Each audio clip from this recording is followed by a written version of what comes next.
Assalamualaikum warahmatullahi wabarakatuh. Bismillahirrahmanirrahim. Ashhadu an la ilaha illallah wa ashhadu anna Muhammadar Rasulullah. Allahumma salli ala Sayyidina Muhammad wa ala ali Sayyidina Muhammad. Rabbi syrah li sadri wa yassir li amri wahlul 'uqdatam min lisani yafqahu qawli. Amin.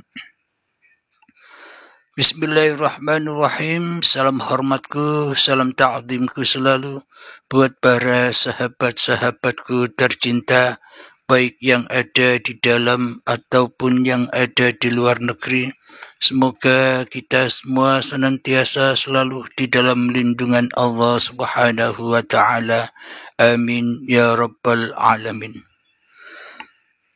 Alhamdulillahi rabbil alamin. Ba'da subuh yang indah ini, kebetulan tadi melihat suatu video yang mana judulnya Menciumi Bekas Pantat Habib. Mari kita simak bersama-sama. Menganggap diri kalian itu lebih suci daripada orang lain. Terus orang-orang yang kalian suruh makan bekas durian itu siapa? Orang Indonesia. Orang yang menganggap kalian tuan. Hah? Begitu rendahnya kalian menganggap kita ini. Sampai-sampai sedemikian rupa kalian menganggap kita. Bekas pantat kalian dicium-cium, gak kalian halangi. Jangan-jangan, gak boleh begini. Kenapa gak dihalangi? Bekas kaki kalian dicium-cium, kalian diem saja. Senang kalian dibegitukan.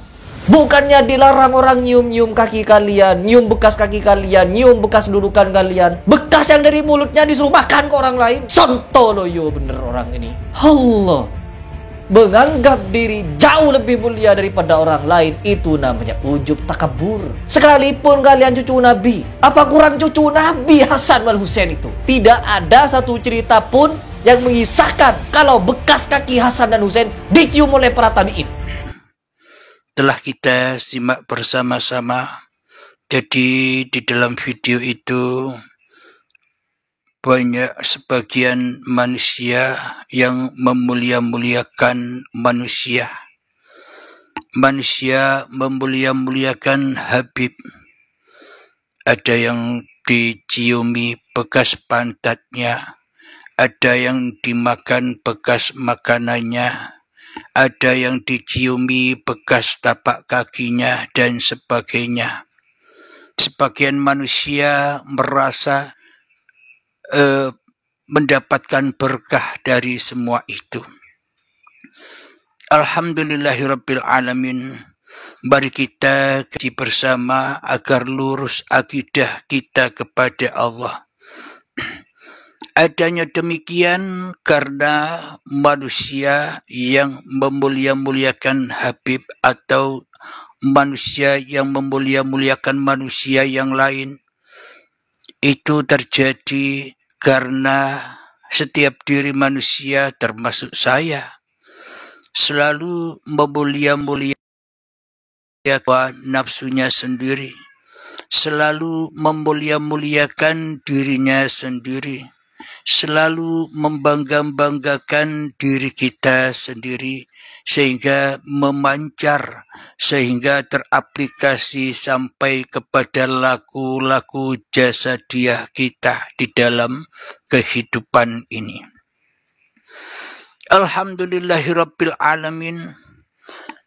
Bila kita merasa mulia, bila kita merasa lebih mulia atau lebih baik atau lebih tinggi derajatnya daripada orang lain, bila kita merasa lebih pintar dan sebagainya, bila masih kita merasa lebih baik daripada orang lain, maka sesungguhnya kita kedudukannya di sisi Allah telah lebih rendah daripada manusia-manusia yang lain.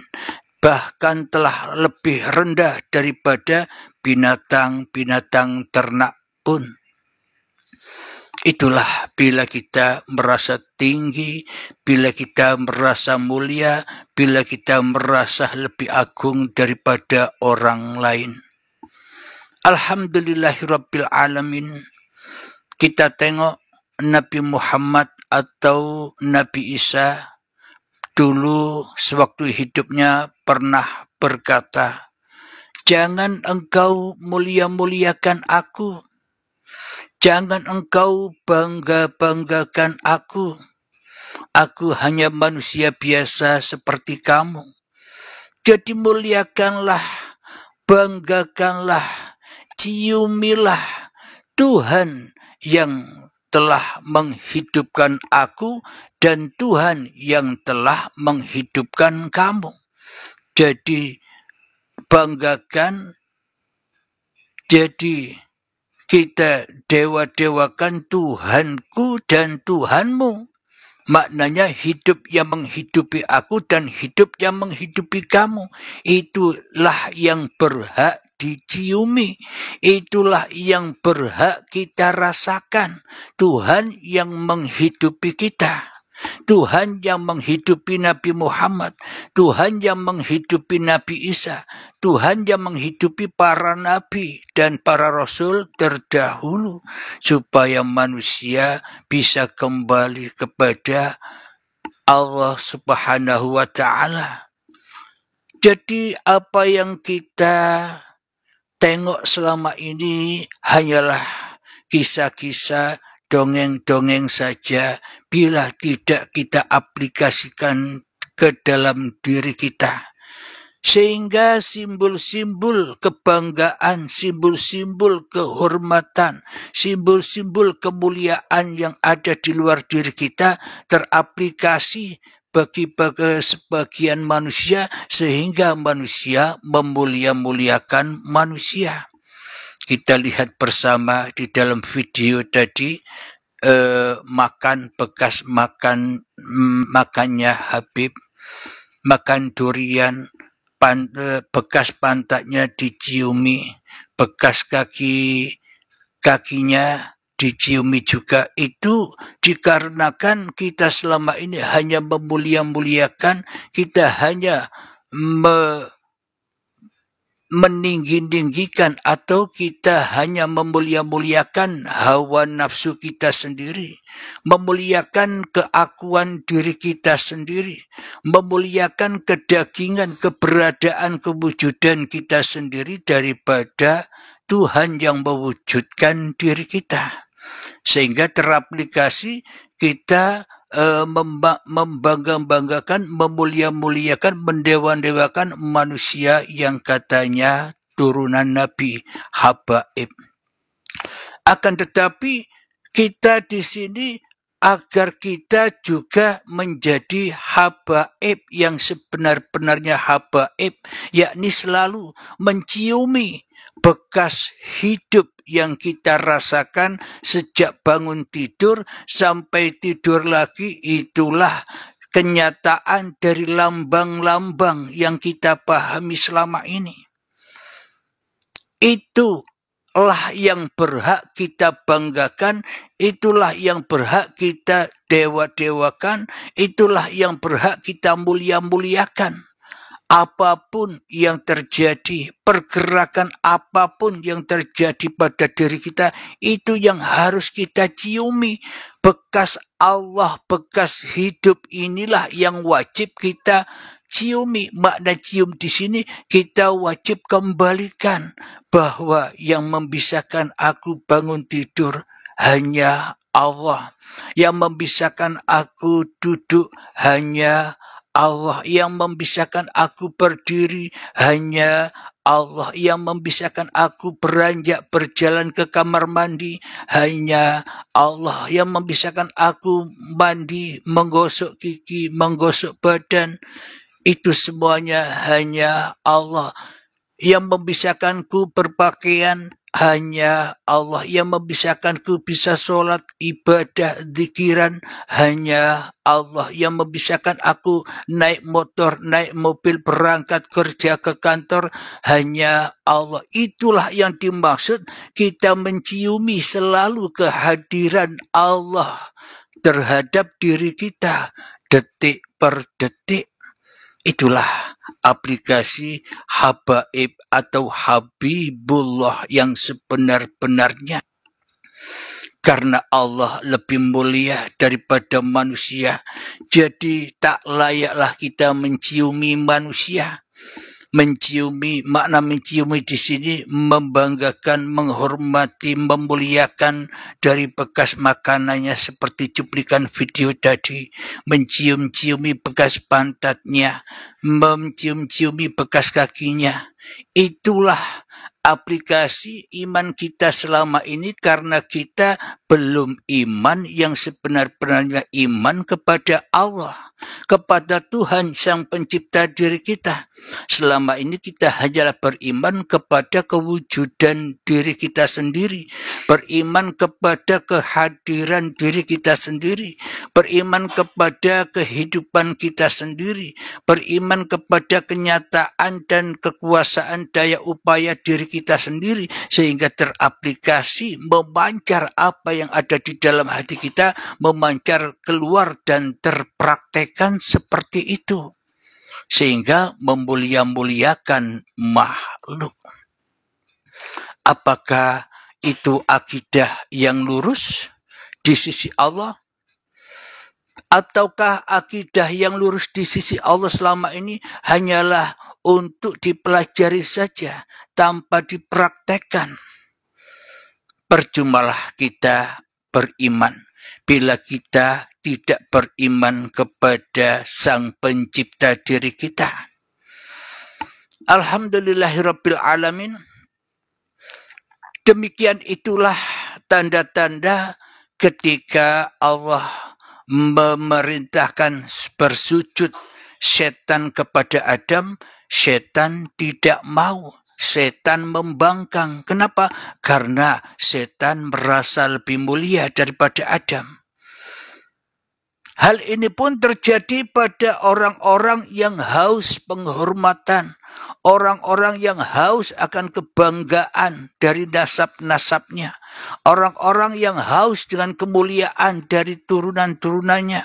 Padahal Allah tidak melihat itu semua. Allah hanya melihat hamba-hamba siapa yang sudi, siapa yang rela, siapa yang ridho menciumi aku, kata Allah. Jadi makna menciumi aku, kata Allah ini maknanya hatinya selalu kembali lillahi ta'ala di dalam segala kegiatan, di dalam segala daya upaya, di dalam segala amal-amal yang kita kerjakan tiap hari di dalam kehidupan ini. Terkadang kita pun selalu dan selalu membanggakan diri kita sendiri, termasuk diri saya, mencintai diri kita sendiri termasuk saya. Sehingga kita melakukan kegiatan di dalam keseharian seperti ibadah, sholat, bekerja, aktivitas, seolah-olah aku yang berhak berkuasa untuk bisa sholat. Aku yang berhak berkuasa untuk bisa bekerja. Aku yang berhak berdaya upaya untuk mencari rezeki. Inilah tanda-tanda bahwa kita semua telah menciumi syaitan, telah menciumi hawa nafsu kita sendiri. Kenapa? Karena iman kita adalah kepada diri kita sendiri selama ini. Alhamdulillahirabbil alamin. Sehingga aplikasi di dalam kehidupan ini semuanya serba aku, Abdul Halim, aku yang bisa, aku yang berusaha, aku yang berkuasa untuk melakukan apapun. Inilah tanda-tanda tak ubahnya dari video-video yang kita cuplik tadi. Manusia masih menyembah manusia, manusia menyembah dirinya sendiri. Padahal di dalam Al-Quran Bismillahirrahmanirrahim. Inna syaitana lakum aduwwum mubin. Sesungguhnya syaitan itu adalah musuh yang nyata bagimu. Jadi kita teliti atau kita simak, kita hisap di dalam hati kita masing-masing, siapa yang wujud, siapa yang lebih wujud antara sang pencipta dengan yang dicipta. Siapa yang lebih wujud antara Allah dan diri kita? Bila yang wujud masih diri kita, bila yang wujud nyata masih ciptaannya, berarti selama ini kita salah iman dan salah akidah. Iman dan akidah kita hanya selama ini versi hawa nafsu, kepahaman hawa nafsu yang memuja-muja, yang meninggi-ninggikan, yang memulia-muliakan yang di luar diri kita. Kita selama ini tak pernah memulia-muliakan, tak pernah membangga-banggakan, tak pernah mendewa-dewakan siapa hidup ini. Kenapa? Karena kita masih terhijab bahwa hidup ini masih hidup manusianya. Inilah yang dimaksud manusia nyembah manusia. Jangan kita menuduh umat lain Tuhannya adalah manusia menyembah manusia. Padahal diri kita pun juga demikian, termasuk saya. Diri kita sendiri dipuja-puja, diri kita sendiri dibela-bela, diri kita sendiri dimulia-muliakan, diri kita sendiri ditinggi-tinggikan. Lah apa bedanya kita dengan setan? Itulah setan yang nyata itu. Ketika kita selalu merasa lebih tinggi, ketika kita selalu merasa lebih mulia daripada orang lain. Jadi bila kita sudah membenahi iman-iman kita yang selama ini salah iman ini, maka beralihlah, berhijrahlah dari diri kita kepada Allah. Berhijrahlah dari iman kepada kemakhlukan kita, dari iman kepada kedagingan kita, kepada Roh Kudus, kepada Roh Suci. Kembalikan bahwa hidup ini, bahwa roh ini, itulah Tuhannya semesta alam ini. Itulah Tuhan yang disebut-sebut oleh kaum muslimin atau oleh umat Islam sebagai Allah. Itulah Tuhan yang disebut-sebut oleh sahabat kita orang Kristen Allah, Bapa, Romo, Gusti, Sang Hyang Widi dan sebagainya. Itu hanya sebuah nama saja dan tak perlu diperdebatkan. Bong yang punya nama itu wujudnya ya dia juga. Kenyataannya ya hidup yang menghidupi manusia itu sendiri. Namanya saja banyak. Tapi bila kita masih memperdebatkan hanya sebuah nama, selamanya hati kita takkan pernah selamat. Karena kita hanya menciumi kepahaman diri kita sendiri, menciumi hawa nafsu kita sendiri. Tanpa kita menciumi Tuhan yang menguasai, Tuhan yang menciptakan diri kita, dan Tuhan yang menciptakan orang-orang di sekeliling kita. Alhamdulillahirabbil alamin. Bekas-bekas Tuhan itulah yang wajib, yang berhak kita ciumi daripada kita menciumi atau daripada kita memulia-muliakan makhluk. Alhamdulillahirabbil alamin. Apa buktinya bahwa kita ini tak pernah punya daya upaya apapun di dalam kehidupan ini? Di dalam Al-Quran, Inna salati wa nusuki wa mahyaya wa mamati lillahi rabbil alamin. Bahwa sesungguhnya solatku, ibadahku, bahkan hidup dan matiku hanyalah milik Allah, bukan milik kita, bukan hak kita. Inilah tanda bukti kita dipelajari atau dituntun oleh Allah untuk selalu menciumi Allah. Makna menciumi di sini jangan dipahami secara hawa nafsu, jangan dipahami secara kemanusiaan. Menciumi di sini hati selalu bersandar, hati selalu lillahi ta'ala, dan hati selalu menyatakan bahwa yang ada hanya Allah, yang berkuasa hanya Allah. Jadi pun jangan salah paham, yang menyatakan yang ada hanya Allah ini bukan Abdul Halim. Jadi yang bisa menyatakan yang ada hanya Allah itu ya Allah itu sendiri. Ketika Abdul Halim sudah rela, ridho kembali sujud kepada keadamannya. Ketika Abdul Halim rela, ridho bersujud kembali kepada ketiadaannya. Bila Abdul Halim rela, ridho bersujud kembali kepada kematiannya. Bila Abdul Halim rela, ridho bersujud kembali kepada kematiannya, ketiadaannya, kebinasaannya, barulah nyata Allahnya. Maka yang menyatakan Allah ya Allah. Ketika masih ada Abdul Halimnya yang menyatakan Allah hidup ini Allah, ya pasti Abdul Halim. Kenapa?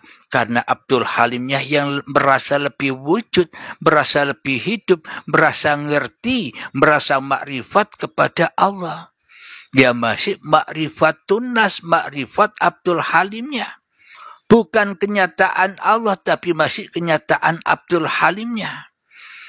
Akan tetapi bila manusia benar-benar inna dina indallahil Islam, sesungguhnya agama di sisi Allah adalah ketika manusia sudah memasrahkan dirinya total jenderal kepada Tuhannya, hidup sudah diserahkan, badan sudah diserahkan, segala daya upaya telah diserahkan, maka nyatalah Allah, dan yang bisa menyatakan Allah ya Allah. Araftu Rabbi bi Rabbi, aku mengenal Tuhanku dengan Tuhanku. Jadi sesungguhnya manusia tak bisa makrifat ketika hanya Allah yang makrifat kepada manusianya. Manusianya tak pernah bisa bersyahadat bila hanya Allah yang bersyahadat kepada manusianya. Manusia tak pernah bisa menyembah bila bukan Allah yang mempersembahkan dirinya untuk segala ciptaannya, mempersembahkan hidupnya, mempersembahkan badan-badan yang diciptakannya, mempersembahkan daya upayanya. Apa yang kita persembahkan? Wong kita tak punya apa-apa. Itulah makrifatullah, ketika yang ada hanya Allah. Maka ketika yang ada hanya Allah, maka pandangan manusia sudah tidak merasa tinggi lagi. Kenapa? Karena manusia itu sudah meliputi, sudah diliputi oleh Tuhannya. Maka Tuhannya pun juga meliputi orang-orang sekelilingnya. Maka pun Tuhan meliputi segala alam semesta ini. Maka kemanapun kau hadapkan wajahmu, kau hadapkan pandanganmu, kau hadapkan pendengaranmu, ya disitulah aku. Bila yang nyata, yang ada, yang wujud hanya Allah. Disitulah letak keindahan, disitulah letak pengabdian, disitulah letak penciuman. Maknanya kita menciumi asal-usul kita sendiri. Asalnya tidak ada, kita ciumi lagi asal-usul kita, kembali tak ada. Asalnya tak hidup, kita ciumi asal-usul kita yang mati. Kita ciumi asal-usul kita yang Adam. Disitulah nampak bahwa hanya Allah yang berkuasa atas diri kita, dan hanya Allah yang berkuasa atas yang lainnya. Itulah keadilan Tuhan itu. Alhamdulillahirabbil alamin. Jadi makna Habib di sini adalah ciumilah bekas-bekasnya Allah, yakni hidup inilah kita kembalikan aktivitas selama ini yang selama ini kita akui sebagai aktivitas kita kembalikan bahwa semua daya upaya yang terjadi atas diri kita hanyalah bekas-bekasnya Allah. Maknanya bekas-bekasnya Allah di sini segala sesuatu yang terjadi pada diri kita tak lain dan tak bukan itu sudah kodok dan kodarnya Allah, ketetapan-ketetapan Allah yang harus, yang wajib kita relai, yang wajib kita ridhoi agar diri kita selalu menyerah kepada ketetapan-ketetapan Tuhan.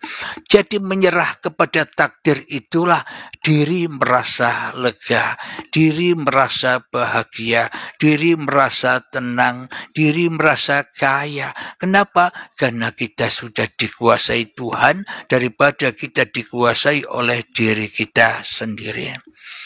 Alhamdulillahirrabbilalamin. Mungkin dengan pemaparan video-video di channel Uripi Allah, semoga menambah kita pemahaman agar kita tidak salah akidah, tidak salah tujuan, tidak salah kembali ke tempat yang semestinya. Karena mangkana fi hadhihi a'ma fahuwa fil akhirati a'ma wa adallu sabila. Barang siapa di dunia ini saja buta mata hatinya, maka di akhiratnya pun semakin buta mata hatinya, bahkan tersesat-sesat jalannya. Jadi hidup dan badan inilah dunia akhirat. Jadi ciumilah Tuhanmu, maka disitulah makna hakikatnya Habibullah, kekasih Allah.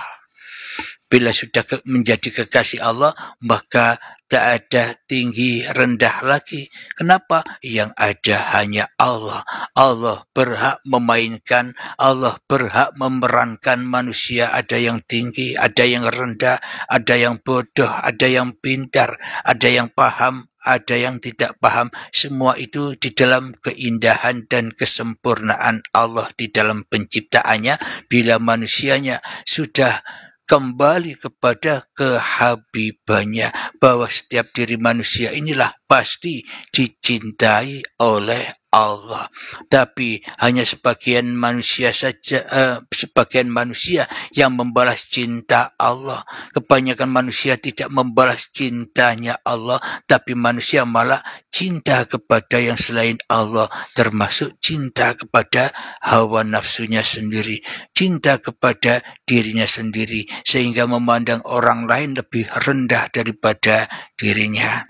Alhamdulillahirrabbilalamin. Semoga saya dan kita semua senantiasa selalu di dalam lindungan Allah Subhanahu wa ta'ala. Amin ya rabbal alamin. Sebelum kita tanya jawab, kita akhiri dulu kajian ini dan nanti akan diunggah di YouTube Uripi Allah. Dan akhirul kalam, assalamualaikum warahmatullahi wabarakatuh.